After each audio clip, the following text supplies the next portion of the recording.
This is part 2 of making probably the most complicated cake of Deadpool and Wolverine that has and will ever exist. Part 1 was me making the Wolverine cake. It got a little bit awkward at times, but we got there, and this is exactly what it looked like. If you want to check out the video, it's on my page. Next up though, like I said, it's part 2, which is where we will be making the Deadpool part of this cake. I stacked up all the cake, carved it out, and then went on to add a thick layer of delicious dark chocolate ganache, and this is what he looked like when it was finished. As you can see, it's pretty complicated with his legs crossing over and his arms out, but I think we got there in the end. Next up, it was time to use some white modelling chocolate that I'd coloured with some red food colouring, and I used it like clay to sculpt in all of the different parts of his body. And yes, again, it got awkward, but I'm not showing you that part.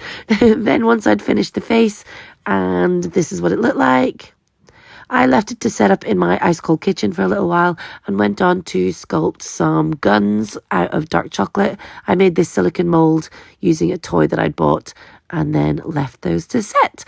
And when they were setting, I went on to do some of the facial details.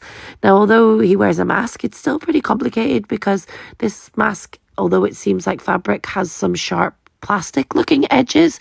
So I went on and added some dark chocolate, modelling chocolate, and for those extra sharp pieces, the only thing I could do was to use a knife to carve them off just to make them look extra smooth. Then I used the most satisfying cake tool there is, which is this stitching tool, to add lots and lots of detail. Now, I know this cake isn't perfect, there's lots of lumps and bumps, but I figure Deadpool gets blown up all the time, so he's, his suit's gonna have a little bit of damage. That's what I'm telling myself.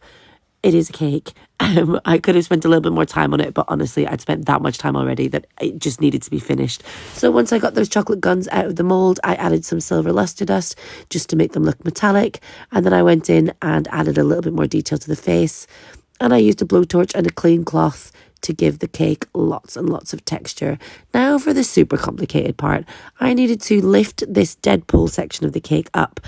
And we couldn't practice this. We had no idea if this winch was going to hold. Thankfully, this part went really well.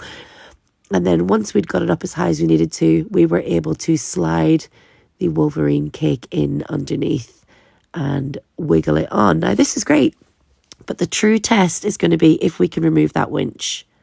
And guys, we did it. After weeks and weeks of trying to figure out how on earth we'd be able to do this, weeks again of actually putting the cake together, it happened. I don't know how it happened, but it happened. I've never been more proud of a cake.